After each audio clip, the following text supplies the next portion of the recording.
Hey everyone, welcome to assignment 15, writing your own binary form song.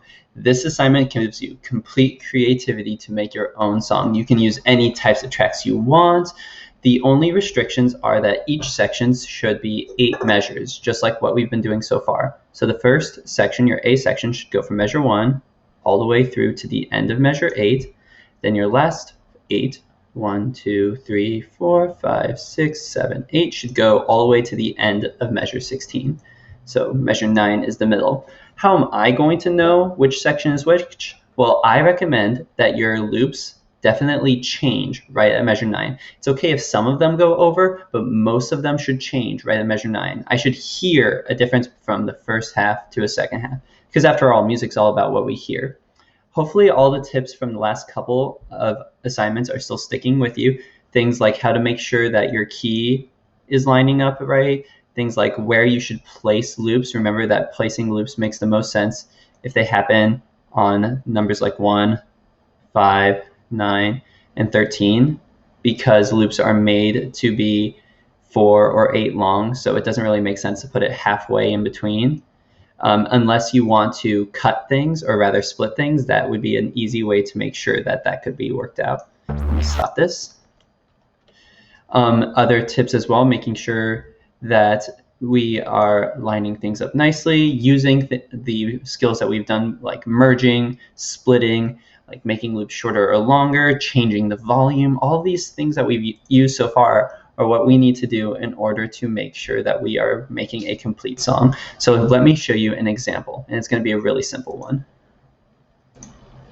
All right, so here's my example. You can see my A section is a lot smaller than my B section, and I like doing that because I think the B section usually is a little bit more powerful, has a little bit more going on to it, but you don't have to. So here's my A section, it's just got these 3. Here is where the B section changes. You can see that there is one thing that's going over the line, but there is a lot of difference between these and these.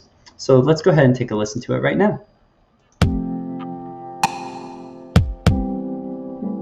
You can see I used anthem loops for this one. You do not have to, but you can see that anthem loops for section A and anthem loops for section B to make sure that they sound like they're connected in one song instead of 2 separate songs. Here's the B section.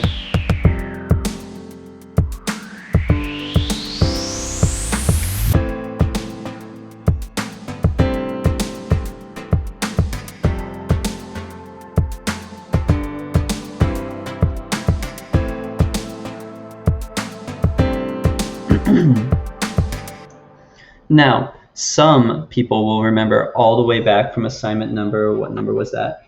11 and 12, that the B section and the A section in binary forms can be repeated in order to make the song a little bit longer. Now, what you couldn't do is you could not put an A section after a B section like this.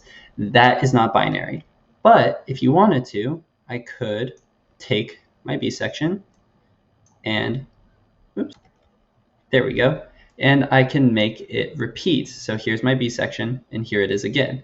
So we have A, B, B. Still a binary form because the 2 B's are next to each other. So how did I do that? Well, I started off by clicking and dragging over my B section, and I decided I didn't want these. Then I am going to copy them.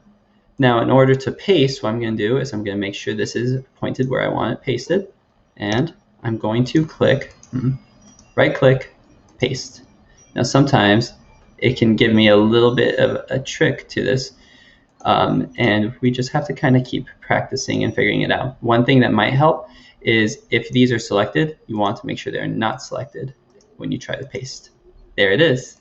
So now you can see I have my A, B, B song. Now, if you want a 4 for this assignment, I highly recommend that you look into doing 2 A sections, then a B section.